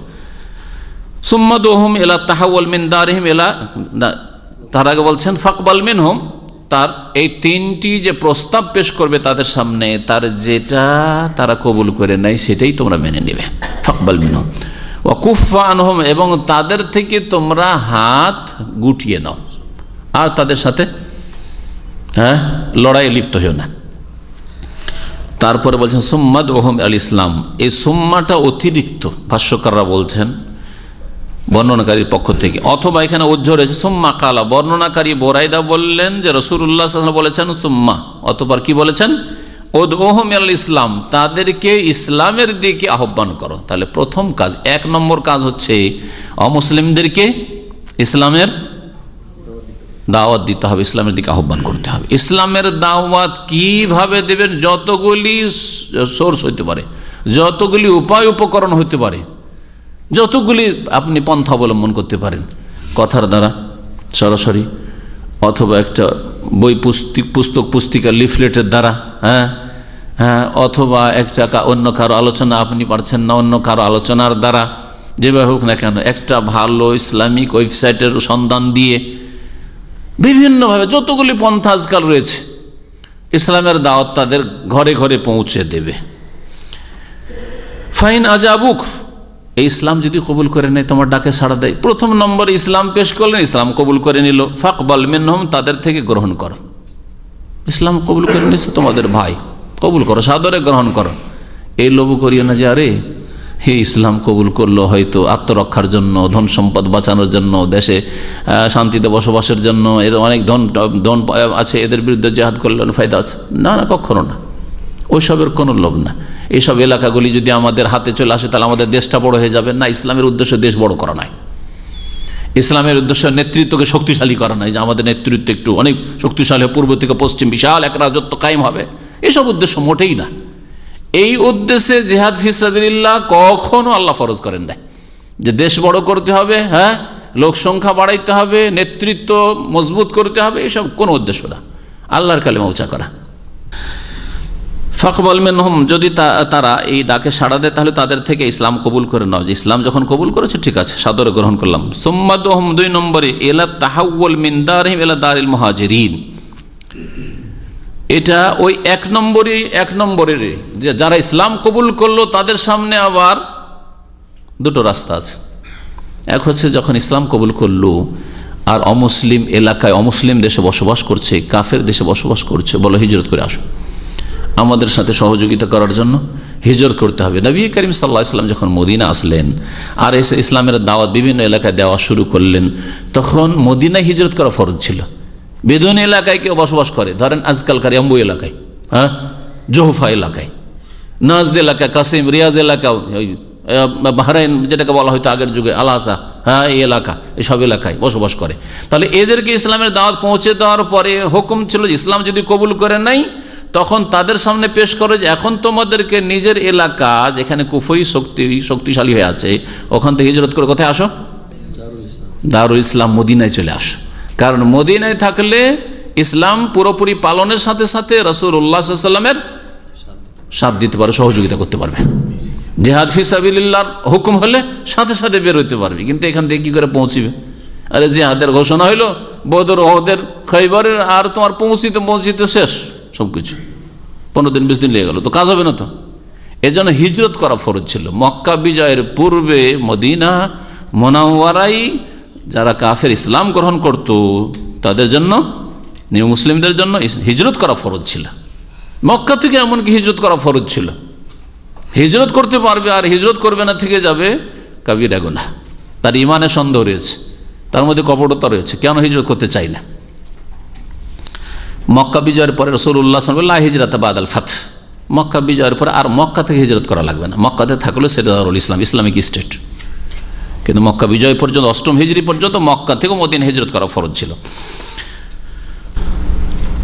বলছেন নবী করিম সাল্লাল্লাহু আলাইহি ওয়াসাল্লাম, সুম্মা দুহুম ইলা তাহাউল মিন দারিহিম ইলা দারিল মুহাজিরিন, অতঃপর তাদেরকে আহ্বান করো স্থানান্তরিত হওয়ার জন্য তাদের ঘরবাড়ি থেকে ইলা দারিল মুহাজিরিন, হিজরতকারীদের শহর পর্যন্ত বা শহরের দিকে, মানে মদিনায়। আচ্ছা, তখন না হয় মদিনা, এখন যদি ওই রকমই কোথাও ইসলাম প্রতিষ্ঠিত হয় পুরোপুরি রাষ্ট্রীয় ক্ষেত্রে, আর তখন অন্যান্য এলাকার লোকেরা যারা ইসলাম গ্রহণ করবে তাদের বলা হবে যে ইসলামকে শক্তিশালী করার জন্য আমাদের সাথ দেওয়ার জন্য হিজরত করে আসো দারুল কুফর থেকে। যদি হিজরত করে না আসতে চায় তখন কি হবে? বলছেন নবী করিম সাল্লাল্লাহু আলাইহি ওয়াসাল্লাম, ওয়া আখবিরহুম, তাদেরকে জানিয়ে দাও, আন্নাহুম ইন ফাআলু যালিকা, যদি হিজরত করে তারা চলে আসে তাহলে তারা দুনিয়ার সুযোগ সুবিধাগুলি পাবে। যেমন তারা সহযোগিতা করবে তেমন দুনিয়ার সুযোগ সুবিধাগুলি পাবে, যেমন মুহাজিরিনরা পায়। মুহাজিরিনদের যেমন হক রয়েছে গনিমতে, ফে, এসব ধন সম্পদে, বাইতুল মালে বিশেষ তাদের হক রয়েছে। আল্লাহ পাক যে সব ভাগের কথা কোরআনে কারীম উল্লেখ করেছেন, সূরা আনফালে রয়েছে, অন্যান্য সূরা হাশর রয়েছে। তারা যদি হিজরত করে চলে আসে, ফালাহুম মালিল মুহাজিরিন, তাদের জন্য তাই সুযোগ সুবিধা রয়েছে যা মুহাজিরিন অন্যান্য হিজরতকারীদের জন্য রয়েছে। ওয়া আলাইহিম মা আলাল মুহাজিরিন, আর তাদের ওপর সেই সব দায়িত্ব রয়েছে হিজরত করে আসলে যা মুহাজিরিনদের দায়িত্ব রয়েছে। ওখানে আসলে যেমন মিষ্টি মিষ্টি কিছু পাবে, তখন কিছু তিতা তিতাও বরণ করতে হবে। তার মানে জিহাদের জন্য হুকুম হলে যেমন বেরোবে তোমাদেরকে বেরোতে হবে। যখন গনিমতের ধন সম্পদ আসবে তখন যেমন মুহাজিরিন অন্যান্যরা পাবে, তোমাদের আগে যারা ইসলাম গ্রহণ করেছে তোমরাও পাবে, ওই রকমই। ফাইন আবাউ আন ইয়াতাহাওয়ালু মিনহা, যদি তারা অস্বীকার করে তাদের মাতৃভূমি বা তাদের নিজ দেশ এলাকা থেকে স্থানান্তরিত হতে, হিজরত করতে, ফাআখবিরহুম, তাদেরকে জানিয়ে দাও যে ঠিক আছে তোমাদের ইসলাম গ্রহণযোগ্য, কিন্তু তোমরা অন্যান্য বেদুইন মুসলিমদের মতো থাকলে তোমাদের ওই দুনিয়ার সুযোগ সুবিধাগুলি তোমরা ওইরকম পাবে না যেমন মুহাজিরিনরা যারা ইসলামের সাহায্য সহযোগিতা করার জন্য রাসূলুল্লাহ সাল্লাল্লাহু আলাইহি ওয়াসাল্লামের সাথে এসছে হিজরত করার জন্য। ফাআখবিরহুম, তাদের জানিয়ে দাও, আন্নাহুম ইয়াকুনুনা কাআরাবিল মুসলিমিন, তাদের অবস্থা হবে মুসলিম বেদুইন যাযাবরদের মতো, যারা মরুভূমিতে এখনো বকরি ছাগল চড়াচ্ছে, উট চড়াচ্ছে। ওরা বলছে আমরা ইসলাম গ্রহণ করেছি কিন্তু আমরা মদিনা যাব না, ওসব ছেড়ে মদিনা যাব না। ইয়াজরি আলাইহিম হুকমুল্লাহ আল্লাযী ইয়াজরি আলাল মুমিনিন, আল্লাহর ফয়সালা তাদের উপর বাস্তবায়ন হবে যা অন্যান্য মুমিন মুসলিমদের বাস্তবায়ন হয়, তারাকে মুসলিম বলে বিবেচিত হবে তারা, এবং তাদের ইসলাম মুসলিম হিসাবে তাদের যে হক রয়েছে সেগুলি পাবে। ওয়ালা ইয়াকুনু লাহুম ফিল গনিমাতি ওয়াল ফাইই শাইউন, কিন্তু তাদের গনিমতের ধন সম্পদে, ফাইয়ের ধন সম্পদে কোনো কিছু নেই। গনিমত যারা জিহাদে শরীক হবে তাদের জন্য, ফাই যেটা বিনা লড়াইয়ে কাফেরদের ধন সম্পদ এমনি ছেড়ে পালিয়ে এসেছে, চলে গেছে, সেগুলি ওতেও তাদের ওই রকম ভাগ নেই। তবে ইমামুল মুসলিমিন যদি মনে করেন যে তারা এগুলির হকদার রয়েছে সে আলাদা বিষয়। ইল্লা ইউজাহিদু মাল মুসলিমিন, তবে হক কখন হবে? যদি মুসলিমদের সাথে জেহাদে শরিক হয়, আসলো জেহাদ করার জন্য। তাহলে ফাইনহুম আবাও, তারা যদি অস্বীকার করে। এখানে ফাইনহুম আবাও মানে ফাইনহুম আবাউল ইসলাম, প্রথম ইসলামের 1 নম্বরে যে দাওয়াত দিয়েছিলেন, এখন 2 নম্বর। ইসলাম যদি অস্বীকার করে ফাসআলহুমুল জিজিয়া, তাহলে তাদের কাছে চেয়ে নাও জিজিয়া। এই জিজিয়ার কথা সূরা তওবার আয়াত নম্বর 29-এ রয়েছে। এই আয়াতে আল্লাহ রাব্বুল আলামিন জিজিয়ার কথা আহলি কিতাব সম্পর্কে শুধু বলেছেন, কাতিলুল লাযিনা লা ইউমিনুনা বিল্লাহি ওয়ালা বিল ইয়াউমিল আখির ওয়ালা ইউহাররিমুনা মা হারামাল্লাহু ওয়া রাসূলুহু ওয়ালা ইয়াদিনুনা দীনাল হাক্কি মিনাল লাযিনা উতুল কিতাব। এই মিনাল লাযিনা উতুল কিতাব, কাতিলুল লাযিনা লা ইউমিনুনা বিল্লাহ, যারা আল্লাহর প্রতি বিশ্বাস করে না, ওয়ালা বিল ইয়াউমিল আখির, আর পরকালে বিশ্বাস করে না, ওয়ালা ইউহাররিমুনা মা হারামাল্লাহু ওয়া রাসূলুহু, আল্লাহ এবং রাসূল যা হারাম করেছেন সেগুলিকে হারাম মনে করে না, সেগুলি হালাল মনে করে। মদকে হালাল মনে করে খায়, শুকরের গোশত হালাল মনে করে খায়, হ্যাঁ, জিনা হালাল মনে করে, দর্শন শুধু তাদের কাছে অপরাধ ইত্যাদি। আল্লাহ এবং রাসূল যা হারাম বলে ঘোষণা করেছে তা মানে না তারা। ওয়ালা ইয়াদিনুনা দীনাল হক, এবং সত্য দ্বীনের আনুগত্য করে না, দ্বীন ইসলামের আনুগত্য করে না। মিনাল্লাযিনা উতুল কিতাব, ওদের মধ্য থেকে যাদেরকে কিতাব দেওয়া হয়েছে, অর্থাৎ ইহুদি নাসারা, এদের বিরুদ্ধে জিহাদ করো। হাত্তা ইউতুল জিজিয়াতা, যতক্ষণ পর্যন্ত তারা জিজিয়া না দিচ্ছে। তাহলে জিজিয়া দিলে কেতাল, সশস্ত্র যুদ্ধ স্থগিত, আর করা যাবে না। এটা না বললেন আল্লাহ রাব্বুল আলামিন? জিজিয়া, জিজিয়া কার কাছ থেকে নিতে বললেন? ইহুদি নাসারাদের কাছ থেকে। এখন প্রশ্ন হচ্ছে, তাহলে কি অগ্নি পূজক, হ্যাঁ, পৌত্তলিক যারা, হ্যাঁ, বুদ্ধিস্ট, অন্য যারা মুশরিক রয়েছে, তাদের কাছ থেকে জিজিয়া নেওয়া যাবে না? এই ক্ষেত্রে রাসূলুল্লাহ সাল্লাল্লাহু আলাইহি ওয়াসাল্লাম মজুস অগ্নিপূজকদের কাছ থেকে, ইরানি অগ্নিপূজক যে ছিল সেই জামানে, তাদের কাছ থেকে জিজিয়া নিয়েছেন। আখাযা রাসূলুল্লাহ সাল্লাল্লাহু আলাইহি ওয়াসাল্লাম আল জিজিয়াতা মিন মাজুসে হাজার, হাজার নামক এলাকার অগ্নিপূজক মজুস ছিল, তাদের কাছ থেকে জিজিয়া নিয়েছেন। এখন অতিরিক্ত তাহলে আয়াতে হলো আহলে কিতাব ইহুদি নাসারাদের কথা।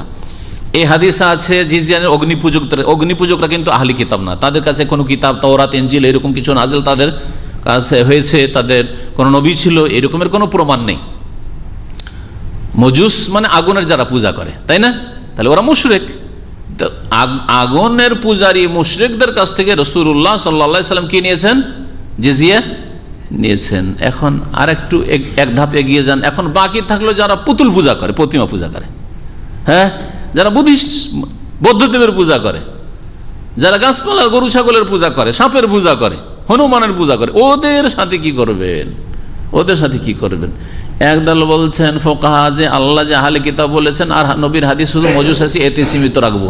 তাহলে মুশরিকদের কাছ থেকে, ওই রকম আরো মুশরিক যারা মক্কার আনাজ কানাচে যারা মুশরিক ছিল, মক্কার আরবের মুশরিক, ওদের কাছ থেকে জিজিয়া রাসূলুল্লাহ সাল্লাল্লাহু আলাইহি ওয়াসাল্লাম নেননি। জিজিয়া না, ইসলাম আর না তোমাদের বিরুদ্ধে জিহাদ। সুতরাং এদের বিরুদ্ধে জিহাদ ছাড়া হয় ইসলাম কবুল করো, আর না হলে যা জিজিয়া নেই ওদের ক্ষেত্রে।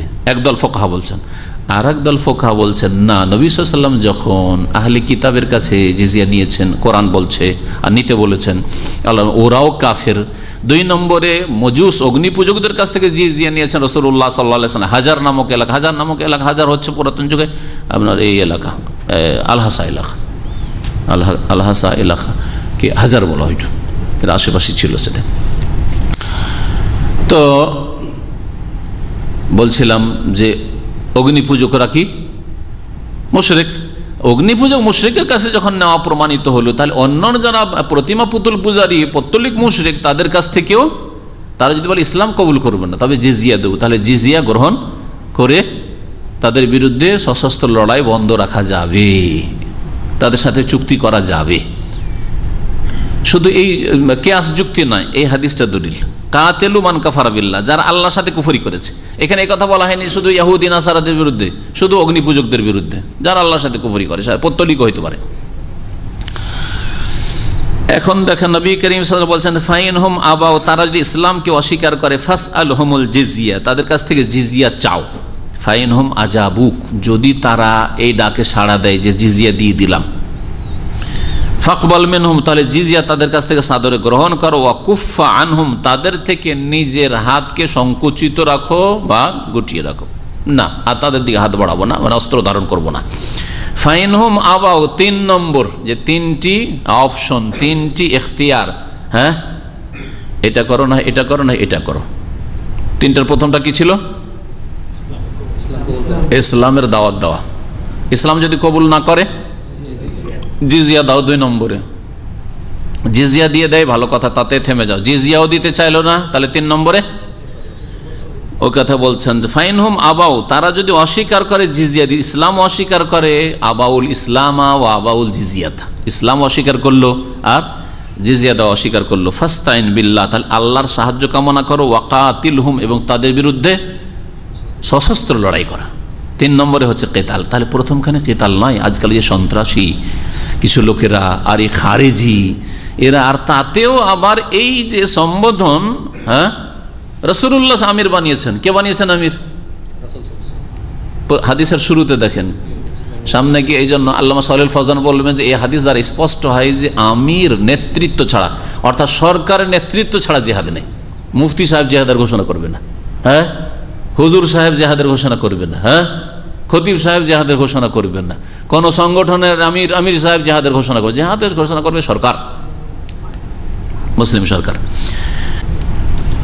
যদি তারা অস্বীকার করে ফাস্তাইন, আল্লাহর সাহায্য কামনা করো, তাহলে আল্লাহর সাহায্য চেয়ে ময়দানে নামতে হবে, ওয়াকাতিলহুম, এবং তাদের বিরুদ্ধে অস্ত্র ধারণ করো। ওয়াইজা হাসারতা আহলা হিসনিন, আর যখন তুমি, হে আমির, নবী সাল্লাল্লাহু আলাইহি ওয়াসাল্লাম সম্বোধন করেছেন যাকে আমির বানিয়ে পাঠাচ্ছেন, নেতা বানিয়ে, ওকে, কিন্তু তুমি যখন অবরোধ করবে, ঘেরাও করবে কোনো দুর্গওয়ালাদেরকে, মানে দুর্গে অবস্থানকারীদেরকে, ফারাদুক আনতাজ আল্লাহুম জিম্মাতাল্লাহ জিম্মাতান নবী। এখন আসল বিষয়টা আসছে আজকের। ওরা যদি চায় যে আল্লাহর জিম্মা এবং তার নবীর জিম্মা তাদের জন্য করে দাও, মানে আল্লাহর ওয়াদা, আল্লাহর ওয়াদা তোমাদের জন্য থাকলো, আল্লাহ রসুলের ওয়াদা থাকলো, হ্যাঁ চুক্তি থাকলো, এইরকম বলবে না। যদি তারা চায় ফালা তাজআলহুম জিম্মাতাল্লাহ জিম্মাতান নবী, তাদের জন্য আল্লাহর জিম্মা, আল্লাহর চুক্তি আর তার নবীর চুক্তি, এ কথা বলিও না, এ কথা করিও না। ওয়ালাকিন ইজআল্লাহুম জিম্মাতাকা, তাদের জন্য করো, মানে তাদের সাথে চুক্তি করেছে, জিম্মাতাকা তোমার চুক্তির, হে আমির তুমি চুক্তি করলে, আমি ইসলামের তরফ থেকে আপনাদের সাথে বা তোমাদের সাথে চুক্তি করছি, এরকম বলবেন। আল্লাহর চুক্তি হচ্ছে, রসুলের চুক্তি হচ্ছে তোমাদের সাথে, এরকম কথা বলবেন, এতে বেয়াদবি হবে। যদি এতে কোনো রকমের ত্রুটি করে ফেলো তাহলে। ওয়াজিম্মাত আসহাবিক, এবং তোমার সাথী সঙ্গীদের চুক্তি, হ্যাঁ আমার সাথে, আমি এবং আমার সাথে যে সঙ্গীরা রয়েছে সাথীরা, এদের সাথে তোমাদের চুক্তি হচ্ছে। ফাইন্নাকুম, কেন এটা? এই জন্য যে ইনতুখফিরু জিমামাকুম, তোমাদের নিজের চুক্তিকে তোমরা যদি ভঙ্গ করো, ওয়াজিম্মাত আসহাবিকুম, আর তোমাদের সাথী সঙ্গীদের চুক্তিকে ভঙ্গ করো, এটা হচ্ছে আহওয়ান, অধিক হালকা, অধিক হালকা। কিসের তুলনায়? মিন আনতুখফিরু জিম্মাতাল্লাহ জিম্মাতান নবী, আল্লাহর চুক্তি এবং আল্লাহর নবীর চুক্তি ভঙ্গ করার তুলনায়। আল্লাহর নামে আল্লাহর দোহাই দিয়ে চুক্তি করলে, আল্লাহর সাথে তোমাদের চুক্তি হইল, রসুলের সাথে তোমাদের চুক্তি হইল, আল্লাহ এবং রসুল, না আল্লাহ বলেছেন আমি চুক্তি করলাম, না রসুল ওখানে স্বয়ং মজুদ আছেন, রসুলের পক্ষ থেকে গিয়েছেন, বা রসুল্লাহ সাল্লাল্লাহু আলাইহি ওয়াসাল্লামের জীবদ্দশার পরে, আর তারপরে চুক্তি করলেন আল্লাহর নামে আর রসুলের নামে করে, ভঙ্গ করলেন আপনি, দোষ চাপবে আল্লাহ এবং রসুলের। এই জন্য আল্লাহ এবং রসুলের জিম্মা বা চুক্তির কথা বলবে না সেখানে। ওয়াইজা হাসার তাহলা হিসনিন, আর যখন তোমরা অবরোধ করবে কোনো দুর্গে অবস্থানকারী দলের, ফারাদুকা, আর তারা যদি চাই, আনতুনজিলাহুম আলা হুকমিল্লাহ, আল্লাহর ফয়সালায় তাদেরকে নামাও, অর্থাৎ আমরা দুর্গ থেকে নেমে আসবো, বেরিয়ে আসবো, আত্মসমর্পণ করব, কিন্তু আল্লাহর ফয়সালা করবেন আপনারা, আল্লাহর যেটা ফয়সালা সেই বিচার করবেন, সেই ফয়সালা করবেন। বলছেন ফালা তুনজিলহুম আলা হুকমিল্লাহ, এই কথা বলবেন, হ্যাঁ আল্লাহর ফয়সালা করব, হ্যাঁ আমরা কোরআন হাদিসের আলোকে আমরা ফয়সালা করবো, এই কথা বলবেন। এই কথা বলবেন যে আল্লাহর ফয়সালা, কারণ আল্লাহর ফয়সালা হইতে পারে যে ভুল করতে পারে ইজতিহাদে। ফালা তুনজিলহুম আলা হুকমিন, আল্লাহর ফয়সালায় তাদেরকে নামাবেন না তাদের দুর্গ থেকে। ওয়ালাকিন আনজিলহুম আলা হুকমিকা, হে শাসক, হে আমির, হে নেতা, তাদেরকে তোমরা নামাবে তাদের দুর্গ থেকে, আলা হুকমিকা, তোমার ফয়সালায়, তোমার সিদ্ধান্তে। ফাইন্নাকা, কেন? লা তাদরি, তুমি জানো না, আতসিবা হুকমাল্লাহি ফিহি আমলা, আল্লাহর ফয়সালায় তুমি পৌঁছিতে পারবে কি পারবে না, উপনীত হতে পারবে কি পারবে না। হতে পারে ওদের সম্পর্কে বিচার করতে গিয়ে, ফয়সালা করতে গিয়ে ফয়সালা করলেন যে তোমাদের সাথে 25 বছরের চুক্তি হইল, আর তোমরা যদি আত্মসমর্পণ করো তাহলে তোমাদেরকে এখানে জিজিয়া দিয়ে থাকবে, আর জিজিয়া করতে গিয়ে তোমরা নিজের পক্ষ থেকে কম বেশি করে দিলে, অথবা ওয়াদার ক্ষেত্রে যা ওয়াদা করলে ওয়াদা পূরণ করলে না, দোষ যেন আল্লাহ এবং তার রাসূলের উপর না চাপে, সেই জন্য নিজেদের দায়িত্বে নেবে। রাওয়াহু মুসলিম, হাদিস সহিহ মুসলিমের। এই ছিল লম্বা হাদিস। এই হাদিস আশা করি যে ব্যাখ্যা সাথে সাথে হয়েছে তাতে অনেক কিছু স্পষ্ট হয়েছে। এই হাদিসের সম্পর্ক হচ্ছে যে আল্লাহর জিম্মা এবং রাসূলের জিম্মা কাফেরকে দেওয়া যাবে না, অর্থাৎ আল্লাহর সাথে চুক্তি আপনাদের হচ্ছে বা আল্লাহ রসুলের সাথে মুহাম্মদ সাল্লাল্লাহু আলাইহি ওয়াসাল্লামের সাথে চুক্তি হচ্ছে, এই কথা কখনো বলবেন না কোনো শাসক। বরং বলে আমাদের সাথে আপনাদের চুক্তি হচ্ছে কোরআন সুন্নাহর আলোক, ইসলামের আলোক, এইভাবে বলবেন। কেন? খাশিয়াত আদামিল ওয়াফাই বেজাল, হতে পারে যে এই চুক্তি পূরণ করলেন না আপনারা, ফাতাকুনুল জারিমাতু আজিমা, অপরাধটা বড় হয়ে যাবে। আর এতে অপরাধ করলেন শাসক, কিন্তু নাম ব্যবহার করা হলো কার? আল্লাহর বা রাসূলের। এতে ওয়ানাকসান লিহাদিল, আল্লাহর আহাদকে, আল্লাহর চুক্তি ভঙ্গ করা হলো বা তাতে ঘাটতি করা হলো। ওয়ানাকসান ফিত তৌহিদ, আর এটা আল্লাহর তৌহিদ একত্রে ত্রুটি সৃষ্টি করলো।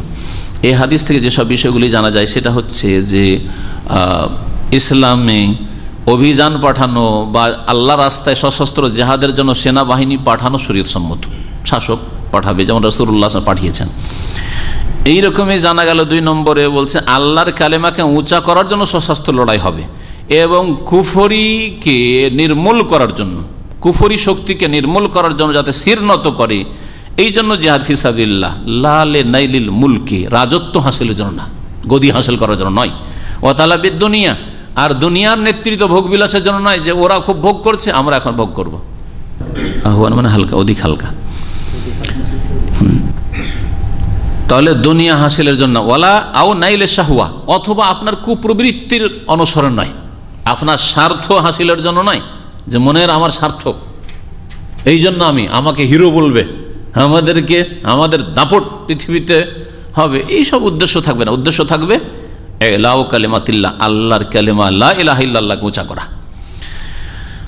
3 নম্বর যা জানতে পারলে হাদিস থেকে, মাশরুইয়াতু তানসিবুল ওমারা আলাল জুয়ুশ ওয়াস সারায়াহ, যে কোনো সেনা দল অথবা অভিযান দলের আমির নিযুক্ত কারো শরীয়তসম্মত, যখন সেনা দল পাঠাবেন অথবা কোনো অভিযান পাঠাবেন কোনো দায়িত্ব দিয়ে। আন্নাহু ইউশরাউ লিওয়ালিল আমরি আন ইউসিয়াল কুওয়াত ওয়া ইউওয়াদ্দিহু লাহুমুল খুত্তা আল্লাতী ইয়াসিরুন আলাইহি ফি জিহাদিহিম, সরকার ওলি আমর যে দেশের শাসক, তার জন্য শরীয়তের বিধান হচ্ছে যে যারা দেশের কমান্ডার হবে, নেতা হবে, রণক্ষেত্রে যারা নেতৃত্ব দেবে তাদেরকে উপদেশ দেবে এবং তাদেরকে যে পরিকল্পনা রয়েছে, প্ল্যান রয়েছে, তা স্পষ্ট তাদের সামনে করে দেবে যে আমাদের প্ল্যানিং কি, আমাদের পরিকল্পনা কি, আমরা কিভাবে কি করব। যেমন আদব কায়দাগুলি বলা হয়েছে, কার বিরুদ্ধে অস্ত্র ধারণ করবে, হ্যাঁ, কার বিরুদ্ধে করবে না, হ্যাঁ, আর এই ক্ষেত্রে কি কি কি কাজগুলি তোমরা করতে পারবে, কি কাজ করতে পারবেন না। যেমন আলোচনাতে আসলো যে তোমরা অঙ্গ প্রত্যঙ্গ নষ্ট করবে না, কাটবে না, তারপরে তোমরা শিশুদেরকে হত্যা করবে না, বুড়োদেরকে হত্যা করবে না, ইত্যাদি ইত্যাদি আসলো, মহিলাদেরকে হত্যা করবে না। তারপরে 5 নম্বরে বলছেন আন্নাল জিহাদ ইয়াকুনু বিইজনি ওয়ালিল আমরি ওয়া তানফিজিহি, জিহাদ সশস্ত্র লড়াই হবে শাসকের অনুমতি ক্রমে, শাসকের অনুমতি করে, শাসকের বিনা অনুমতি দেশের সরকার চাই না, আর বেরিয়ে গেলেন একটা দল। আজকাল অধিকাংশ মুসলিম দেশগুলিতে এই যে খারিজিরা বেরোচ্ছে এইরকম, শাসক চাই না, শাসকের বিরুদ্ধে বেরিয়ে গেছে, বেরিয়ে গিয়ে হইল কি, আরে যাদের বিরুদ্ধে বেরিয়ে গেছে ওদের চাইতে বড় শত্রু তাদের শাসকরা হয়ে পড়লো। হ্যাঁ, এই গুমরাহির কারণে ওই কয়েকজন শুধু ক্ষতিগ্রস্ত হলো না, ইসলামের ক্ষতি করলো, ইসলামের ক্ষতি করলো। এই জালেম শাসকগুলো তখন লেলিয়ে দিল ইসলামপন্থীদের বিরুদ্ধে। এখন ওরা তো আর বুঝছেন না, তখন ইসলামের কিছু লেভেল টেবেল পেলেই সন্দেহ করা শুরু করলো, দাড়ি টাড়ি পেলেই সন্দেহ করা শুরু করলো তখন। তো এই হচ্ছে বর্তমান অবস্থা, যার ফলে শরীয়তে একটি বিধান 1400 বছর থেকে চলে আসছে, বিনা সরকারের অনুমতিতে, খলিফার অনুমতি, সে খলিফাই হোক আর খেলাফত শেষ হয়ে যাওয়ার পরে যে কোনো নামে হোক, রাষ্ট্রপতির নামে হোক আর বাদশার নামে হোক আর আপনার কি বলছে প্রধানমন্ত্রীর নামে হোক, শাসকের বিনা অনুমতিতে জিহাদ নেই। সহিহ বুখারীতে একটি হাদিস রয়েছে, এই হাদিসও রয়েছে, নবী করিম সাল্লাল্লাহু আলাইহি ওয়াসাল্লাম অনুমতিতে সাহাবীরা বেরিয়েছেন, এতে দলিল আছে, কিন্তু আরও স্পষ্ট দলিল রয়েছে সহিহ বুখারীতে, ইন্নামাল ইমামু জুন্নাহ, ইমাম দেশের শাসক হচ্ছে ঢাল স্বরূপ, বর্ম স্বরূপ, প্রতিরক্ষা, ডিফেন্স।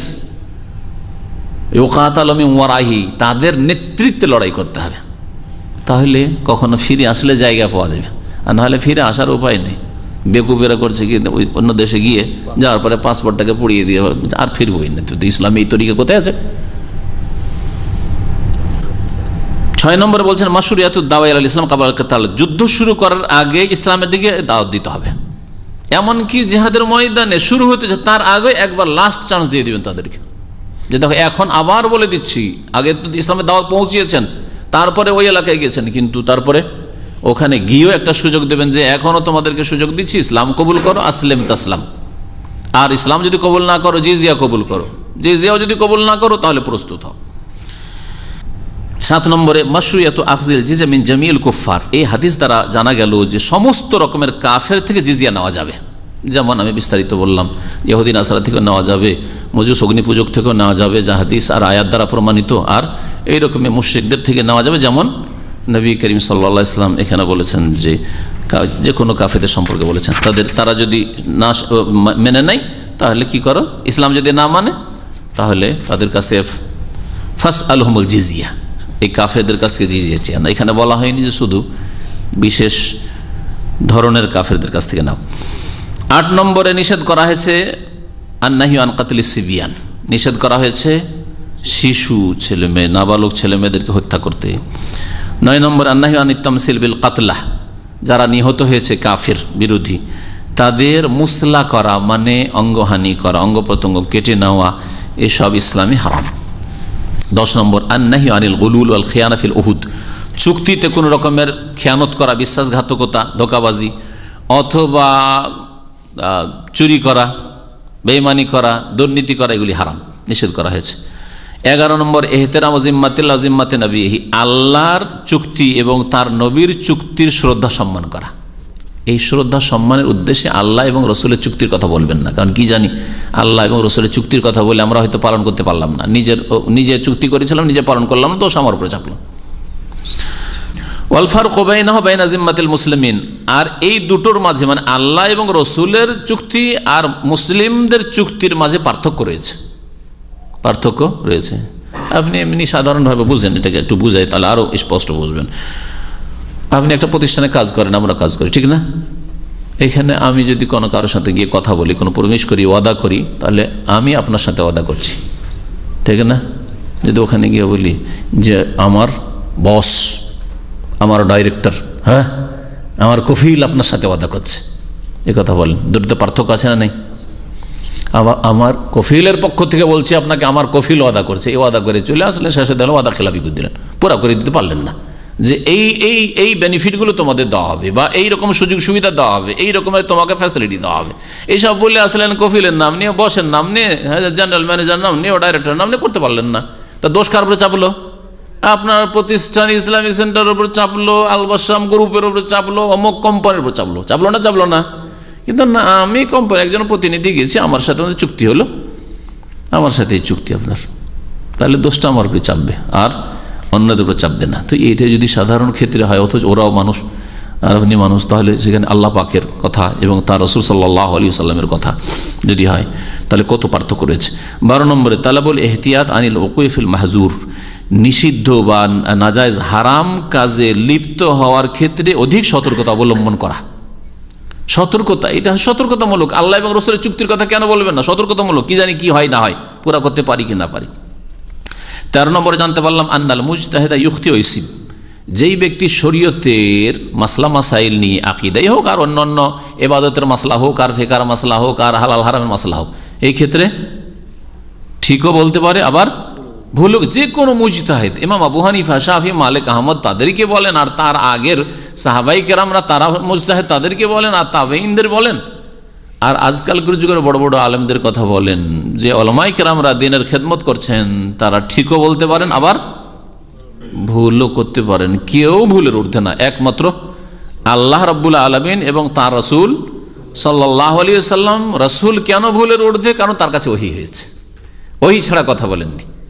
আর আমরা না, আমাদের কাছে আসমানি সতর্কতা আসবে না ভুল করলে, ভুলের উপরে সারা জীবন থেকে গেলাম, এটা সুতরাং আমাদের ভুল হয়ে যেতে পারে এবং ভুলের উপর চিরকাল থেকে যেতে পারে, আল্লাহ যেন মাফ করে দেন।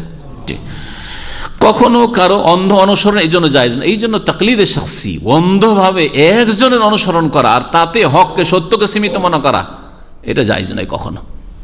যে হানাফি মযহাবে 100% হক রয়েছে, শাফি মযহাবে 100% হক সত্য রয়েছে, মালিকি মযহাবে 100% 100% হক রয়েছে, আর হাম্বলি মযহাবে 100% হক রয়েছে, একটি কিছু ভুল টুল নাই আর ভুল হইতে পারে না, এটা নাই।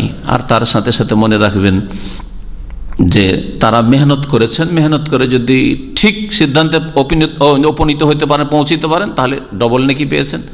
আর যদি ভুল করে থাকেন তাহলেও মেহনতের পরিশ্রমের বিনিময়ে 1 নেকি পেয়েছেন, 1 গুণ নেকি পেয়েছেন, 1 গুণ না হয় 2 গুণ। আমরা যখন আমাদের জন্য ভুল স্পষ্ট হয়ে যাবে তখন তাদের মানা জায়েজ নাই। এত বড় আলেম ছিলেন, এত বড় আমির ছিলেন, এত বড় হুজুর ছিলেন, এত বড় শেখ ছিলেন, এইসব কথা চলবে না, এত বড় ইমাম ছিলেন না। মুজতাহিদ ইখতি, ভুল করতে পারেন, ইউসিব আর ঠিকও বলতে পারেন। ওয়াল ফারকু বাইনা হুকমিল্লাহ ওয়া হুকমিল উলামা, আল্লাহর ফয়সালা আর আলেমদের ফয়সালায় পার্থক্য রয়েছে। আল্লাহর ফয়সালা যেটা কোরআন হাদিসে আসলে আছে, আর আলেম ওলামার ফয়সালা কোরআন হাদিস থেকে নেওয়ার চেষ্টা করা হয়েছে, হতে পারে কোরআন হাদিসের ফয়সালাটা ওটা নয়, আর কিছু ছিল, এটা হইতে পারে। 14 নম্বরে বলছেন আল ইরশাদ ইলা ইরতিকাবি আকাল্লিল আমরাইন খাতারান, দুটো যদি ক্ষতিকর দিক থাকে, আপনার সামনে দুটো ক্ষতিকর দিক, ওর মধ্যে কোনটা আপনি একটা নিতেই হবে আপনাকে, বলেন যেটাতে ক্ষতি কম। আপনাকে যদি বলা হয় যে ভাই বাংলাদেশে বাস করেন, আর না হলে চলেছেন কানাডা চলেছেন, কোনটা নেবেন আপনি? বাংলাদেশে আলহামদুলিল্লাহ 80% মুসলিম আছে, এখনো যদি চেষ্টা করে যে আমি ব্যক্তি জীবনে, পারিবারিক জীবনে, মোটামুটি সামাজিক ক্ষেত্রে, আমার অর্থনীতিতে, আমার রুজি রেজেকে আমি ইসলামিক জীবন গড়ব, রাষ্ট্রনীতি যারা রাষ্ট্রের মালিক তারা জানে, আমি ওখানে আমার ক্ষমতা নেই। হ্যাঁ, পারবেন না? পারবেন না? কিন্তু পশ্চিমা দেশে আমি পারবেন না। হ্যাঁ, আমি আমার ছেলে মেয়েকে নামাজি তৈরি করব, আলেমে দিন তৈরি করব, মসজিদে 5 ওয়াক্ত আজান কানে শুনবো, শুনতে পারবেন না? পারবেন না? বাংলাদেশে থেকে পারবেন, ঠিক কিনা? কত মাদ্রাসা, কত দিনই প্রতিষ্ঠান, কত দিনের দায়ী আলেম ওলামা আছে, কিন্তু ওখানে গিয়ে বছরকে বছর চলে যাচ্ছে, একটা আজান শুনতে পান না। এটা কত পার্থক্য হচ্ছে। এটা হচ্ছে দুটোই খাতার, রিস্ক। এখানেও ফিতনা আছে, বহু ফিতনা আছে, নিজের জন্য, নিজের পরিবার পরিজন্ম, আগামী জেনারেশন প্রজন্মের জন্য ফিতনা রয়েছে বাংলাদেশে, কিন্তু তুলনামূলক কম রয়েছে অন্য দেশের সাথে। হ্যাঁ, যখন আবার বাংলাদেশকে সৌদি আরবের সাথে তুলনা করব, হ্যাঁ জি হ্যাঁ, এইরকম আর কি। তো এই কথাই বলা হয়েছে যে দুটোর মধ্যে যেটাতে ক্ষতি কম সেটাই দিন ইসলামের, এটা বিধান। যখন আপনাকে নিতে হচ্ছে যাতে ক্ষতি কম, সেটা আপনি গ্রহণ করবেন। 15 নম্বর বলছে মাশরুইয়াতুল ইজতিহাদ ইনদাল হাজা, কিয়ামত পর্যন্ত যদি প্রয়োজন পড়ে তাহলে ইজতিহাদ শরীয়ত সম্মত, অর্থাৎ দিন সম্পর্কে গবেষণার দ্বার খোলা আছে। এমন না যে দিনের গবেষণার দ্বার 4 ইমামের মতের সাথে সাথে ক্লোজ হয়ে গেছে, যেমন মুকাল্লিদগণ বলে থাকেন। হানাফি, শাফি, মালিকি, হাম্বলি এরা কি বলে যে ইজতিহাদের দরজা কি হয়েছে, বন্ধ হয়ে গেছে। এখন আর চিন্তা চেতনার কোনো ক্ষমতা নেই। এখন ওই ভক্ত মুরিদ হওয়া ছাড়া, আর যতই বড় বড় আলেম হয়ে যান, আর যতই আরবির পণ্ডিত হয়ে যান কোরআন এবং হাদিসের, ওই হয় হানফি হইতে হবে, না শাফি হইতে হবে, না মালিকি হইতে হবে, না হাম্বলি হইতে হবে, একটা গিয়ারে থাকতে হবে, গিয়ার চেঞ্জ করবেন না। বুঝতে পারছেন না? হানাফি ফতোয়া জয়ীফ, তারপরে শাফিতে যেতে পারবেন, হচ্ছে এটাই থাকতে হবে, কারণ আপনার ইজতিহাদের ক্ষমতা নেই, আপনি এখন মূর্খ, অকাট মূর্খ, থাকেন একটা গিয়ারে। এটা হচ্ছে মযহাবধারীদের ফতোয়া, কিন্তু এটা ভুল কথা। যখন স্পষ্ট হয়ে যায় আমার সামনে যে আমি জন্মসূত্রে হানাফি, কিন্তু দেখছি যে এই মাসলায় শাফিদের ফতোয়াটা বলিষ্ঠ, কোরআন এবং হাদিসের দলিল তাদের সাথে মজবুত রয়েছে, আমি তখন শাফি। আমি শাফি না, আমি রাসূলুল্লাহ অনুসারী, সেই জন্য। হ্যাঁ, আর যখন দেখবো যে না ইমাম মালিকেরটা মজবুত, ইমাম আহমদ বিন হাম্বলেরটা মজবুত, তখন সেটা নেব। আমি জন্মসূত্রে হাম্বলি, কিন্তু দেখা যায় যে হাম্বলিদের এই ফতোয়া জয়ীফ, তখন ছুঁড়ে ফেলতে হবে। তখন আপনাকে যেই মযহাবের ফতোয়া বা 4 মযহাবের না থেকে যদি অন্য কোথাও থেকে কদাচ হয়তো আছে, হাজারে লাখে একটা হয়তো নেই, কিন্তু যদি থাকে তাহলে সেখান থেকে আপনাকে খুঁজে নিতে হবে, যদি খোঁজার ক্ষমতা থাকে। খোঁজার ক্ষমতা আছে তারপরে নেবেন না, এটা চলবে না। তো ইজতিহাদের দরজা খোলা আছে। ইজতিহাদের দরজা যদি খোলা না থাকে, তারা যে বলছে, তাহলে নতুন নতুন যে সমস্যাগুলি আজকাল হ্যাঁ দেখা যাচ্ছে মুসলিম সমাজে, এগুলির সমাধান কি করে পাবেন? ফেকার কিতাব আছে নাকি? হ্যাঁ, মোবাইলের মশলা আছে, যে মোবাইলে কতটা কি যায়, ইন্টারনেটের মশলা ফতুয়া আছে।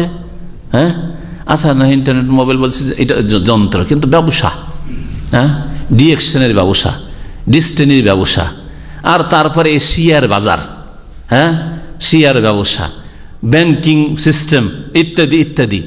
এগুলি যে নতুন নতুন যে বিষয়গুলি যেগুলি এসছে, যেগুলো ইমাম আবু হানিফা, শাফি, মালিক, আহমদের যুগে ছিল না, এগুলি সমাধান করতে খুঁজে পাবেন। বোঝা গেছে? তাহলে বোঝা গেল যে ইজতিহাদের দরজা খোলা আছে, কিন্তু ইজতিহাদ কে করবে 3 হরফ পড়ে নাই, আরবি বুঝে না। আমি এর আগে অনেকবার সতর্ক করেছি ফতোয়া সম্পর্কে, এই জন্য একটা আমার আরবি বুঝে না, উর্দু পড়া মৌলভী সাহেব, আর না হলে আরবি উর্দু কিছু বাংলা পড়ে কয়েকটা হাদিস পড়েছে, বুখারী পড়ে, মুসলিম পড়ে, বাংলা পড়েছে, পড়ে ফতোয়া দেওয়া শুরু করেছে, হাফেজে কোরআন আর মুফতি সাহেব সেজেছে। এইগুলো হচ্ছে মারাত্মক অপরাধ। কিন্তু যারা কোরআন এবং হাদিস বুঝে, আরবি ভাষা বুঝে, আরবি গ্রামার বুঝে, তারপরে নাসেখ মানসুখ বুঝে, কোনটা রহিত কোনটা রহিতকারী, হ্যাঁ, আর তারপরে কোনটা মুতলাক মুকাইয়াদ বুঝে, যে এটা আম এটা খাস বুঝে, আর বুঝার পরে বলছে আমি কিছুই বুঝলাম না, 30 বছর 40 বছর কোরআন হাদিস পড়ে বলছে কিছুই বুঝলাম না। আরে ভাই, আমার হানফি হওয়া ছাড়া কোনো উপায় নেই, আমার শাফি হওয়া ছাড়া কোনো উপায় নেই। এটা গুমরাহি, এটা হচ্ছে বিভ্রান্তি। আল্লাহ রাব্বুল আলামিন যেন এরকম বিভ্রান্তি থেকে বাঁচিয়ে রাখেন। তাহলে ভুল দুই দিকে, 3 হরফ পড়ে ইজতিহাদ শুরু করবেন, এটাও জায়েজ নাই। আর সবাই মুকাল্লিদ একবারে অন্ধ হয়ে যাবেন, কিছুই জানি না, আমরা বুঝি না, অবুঝ। সুতরাং লাগামটা ইমাম সাহেবকে ধরিয়ে দাও, লাগামটা ধরিয়ে দাও, রশিটা ধরিয়ে দাও, যেদিকে টানবে সেদিকে যায়, এটাও ভুল।